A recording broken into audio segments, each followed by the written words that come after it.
Welcome to Growing Up, a podcast about children and young people. These podcasts were written and produced in association with the Living Assessments Project and funded by the Wellcome Trust. This is the Spotlight series.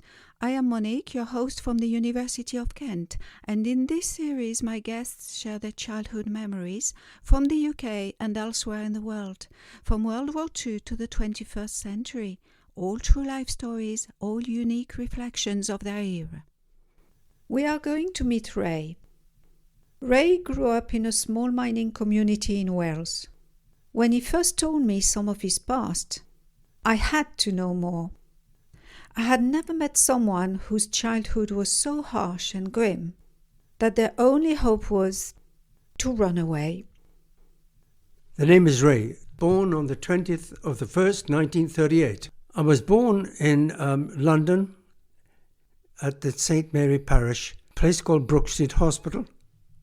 The reason I was born in London is because my father, along with others, miners, marched to London because of the Great Depression.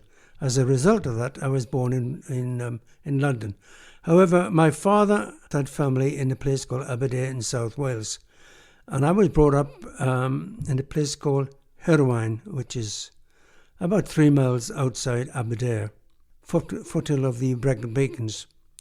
I didn't particularly like Wales very much as I got older, and suffice it to say that when I was 17, with a friend of mine, we decided to bike up to Cardiff and sign on. And on that day, I took the shilling, and I became a member of the armed services. Ray, can you tell us about your background and your family? Well, my father went off to the war in 1939. I never saw him again till the war finished, which is about 1945. My eldest brother, whose age I don't know, was on the cruise ships in the Merchant Navy during the war. And so at home with my mother was myself and my other brother, who was 6 years older than I was. He had a lot of problems, critical asthma and so on and so forth. Can you tell us about your relationship with your father? Oh dear, not very good. As I say, my father was in the forces and became a sergeant major. And as I've said to a number of people, he came back, and I still think he thought he was a sergeant major because he was more than authoritarian. Quite frankly, it made my life a bit of a misery when I was young. But of course, I can say this now. My brothers are gone, and my father and my mother are gone. And there is nobody else. Do you want to tell us more about that misery? Little things that makes your life a misery. You know, for example, if I got up, he'd say, "Where are you going?" Whatever I did, he'd say, "Where are you going?" And he was just authoritarian, you know. But it wasn't very pleasant, and unlike my mother, who was. You've mentioned to me before that your father had become a heavy drinker. How did that impact on your family life? Well, first of all, he was a heavy drinker in the sense that nearly all miners were. They used to go up the pub and drink a lot. Again, in terms of adults, there was nothing else to do in those days except go to the pub and have a drink. But my father, I feel, did it to excess. He used to drink quite a lot. That affected my mother because he never had any money. He used to drink a lot of it, and my mother got it done with a bit more money to help her along, but he never seemed to worry about that. So yes, I think he affected the family in that sense. Was your father ever violent, even verbally violent, something that could have scared you as a family? Well, he was always clipping me around the back of the head, put it that way. He wasn't violent in that sense, no.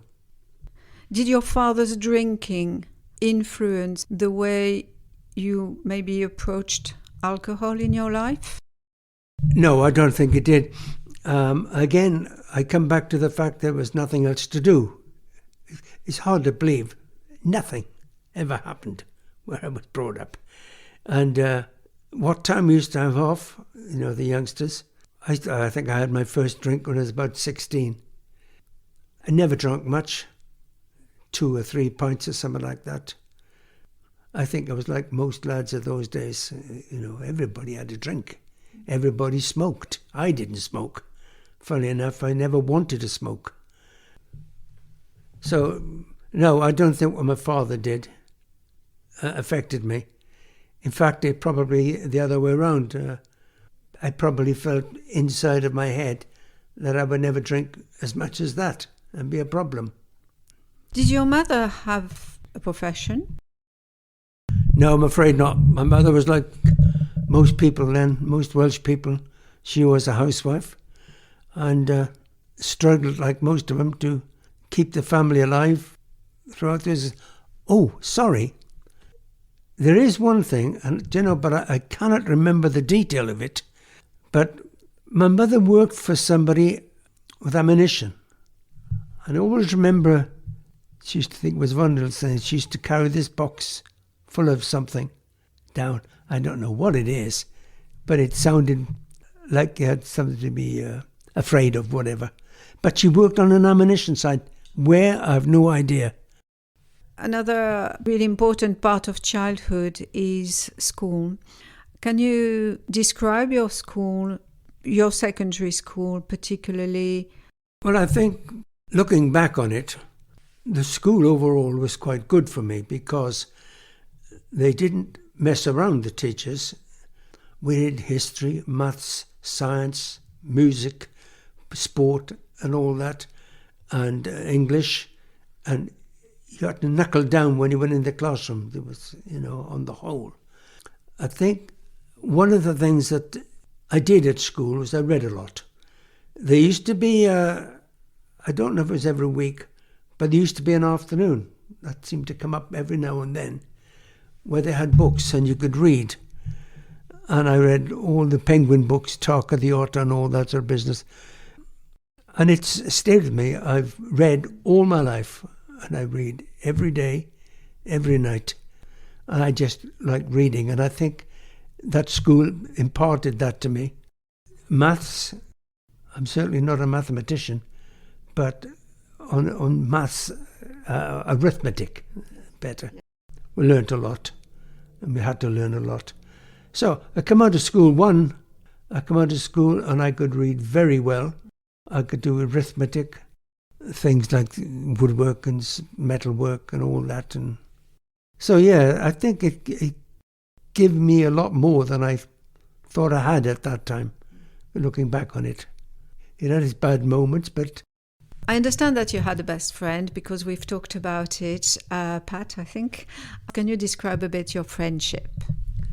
Now, Pat was a little older than me. We weren't in the same school. He was in a Catholic school. And I think he was about a year older than me. He lived just down the road from me. And like all kids, to get to know each other, And that's basically what it was. And we ended up being friends. He's a nice man. His father had a peg leg. I got to know him quite well. And he did all the normal things that kids do in those days. You've mentioned to me earlier that you had a terrible accident when you were 5. Okay, my mother's father, a memory of him, very, very slight memory of him because I was very, very small. He told my mother that he had a present for me when I was 5 because my father was away and my eldest brother was back in the house at that time. And he took me down to Aberdare to see my grandfather. Now, there wasn't much traffic around in those days, certainly not many buses, but there were buses, obviously. And we were just down from what was called the library. I don't know how it happened, but I stepped off the curb or something. I got hit by a bus and both my legs were underneath the wheel. I can remember my brother trying to pull me out, which he couldn't do, of course. There was a place next to where I was. It's a little food, vegetable shop. They thought I was dead and they put me in, they put a sack over me. I know this because my mother told so many people about it. And then they got me to hospital and so on and so forth. But I always remember she telling me she went up to the railway station, you know, up the road. And I had to go with them because it was one of their drivers that put a sack over me and put me on the corner, thought I was dead and all that, you know. I can imagine my mother having a go at him. She's a real Welsh temper. You were quite severely wounded. Can you tell us more about your injury? On my knee here, right here, I got 72 stitches. It's a big scar like that. That was the worst part of it. And they, in those days, they took skin from my leg and my backside on both sides. They're now virtually gone. You can just see a slight to do something with it, you know. The graft. Yeah, the graft. So yeah, they were very bad. I can remember them trying to get me to walk when I got back home. I had to do a little walking every day, try and build up. But the thing is, despite the extent of my injuries, I ended up in the parachute regiment, jumping. I've run all my life. I do a lot of running. I did then. I used to do a lot of running.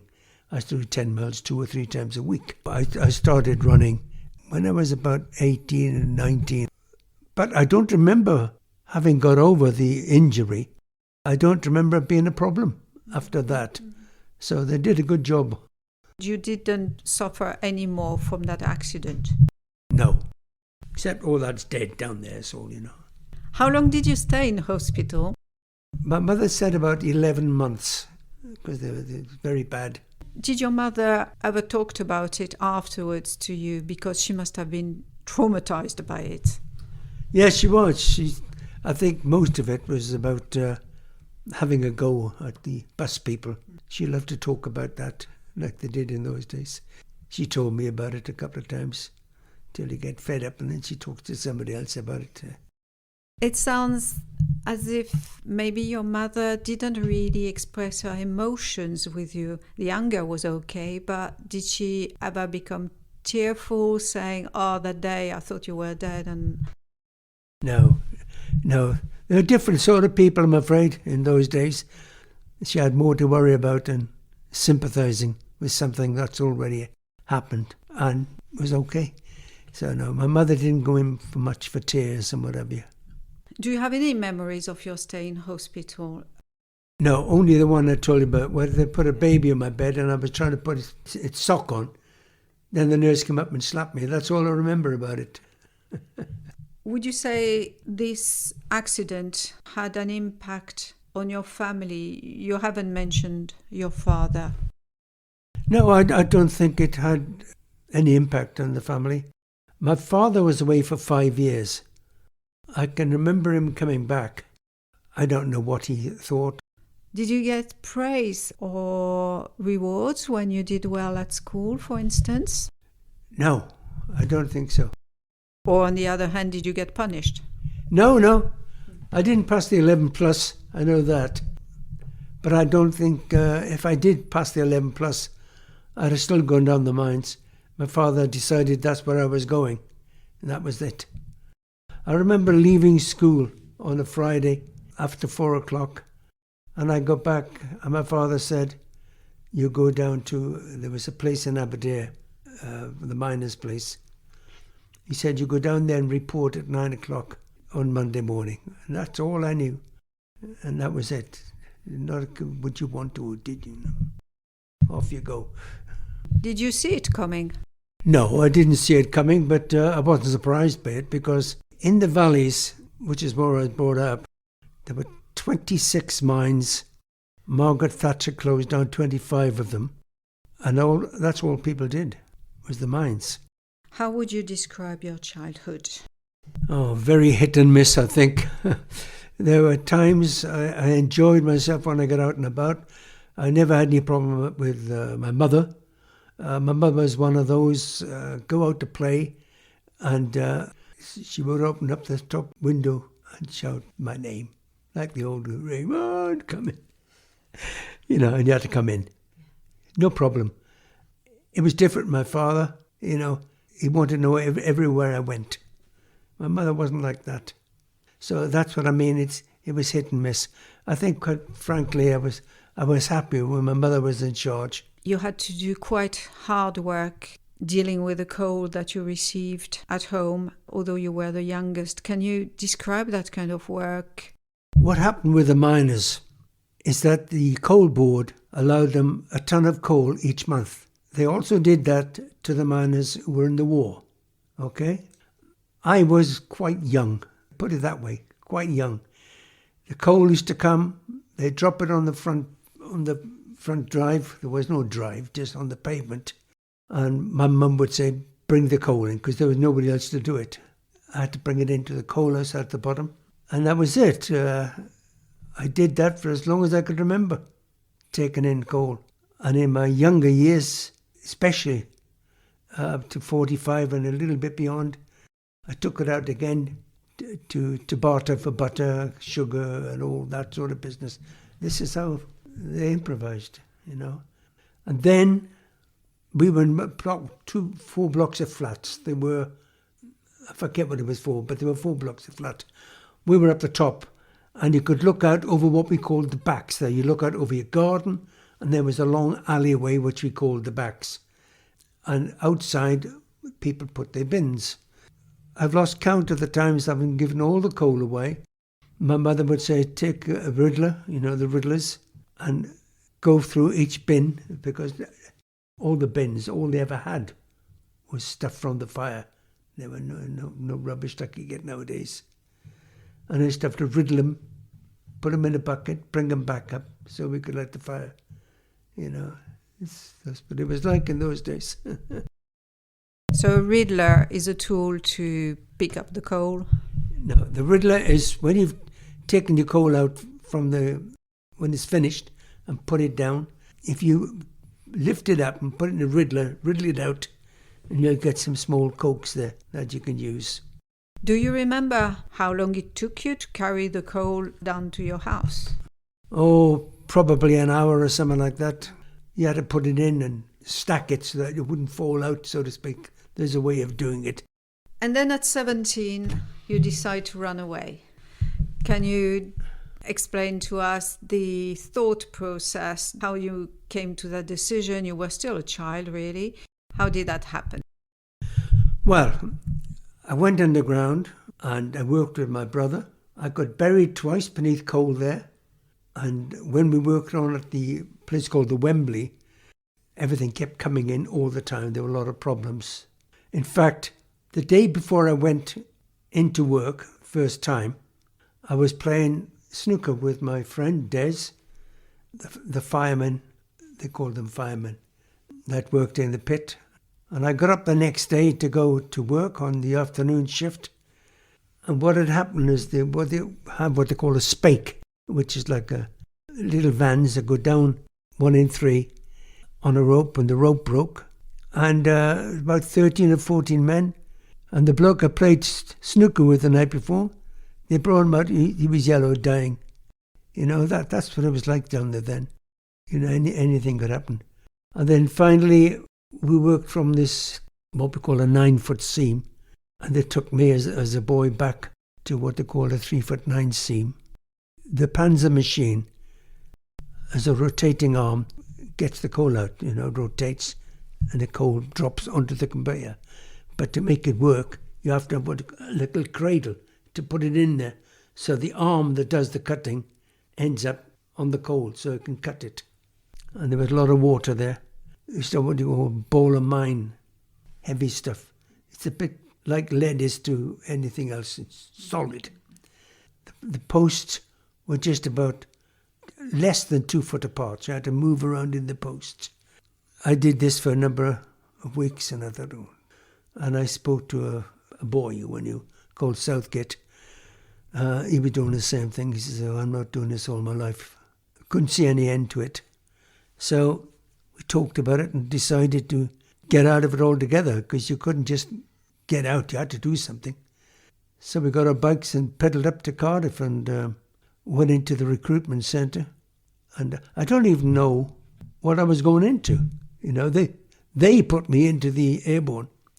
And those days you took the King or Queen's shilling. I don't know if you know that. But once you took the shilling, you were in the forces. And I did that. And then I had to go back. And I was worried about telling my father what I'd done. But believe it or not, he never said a word. He sat in the chair and I told him. And I was frightened to tell him.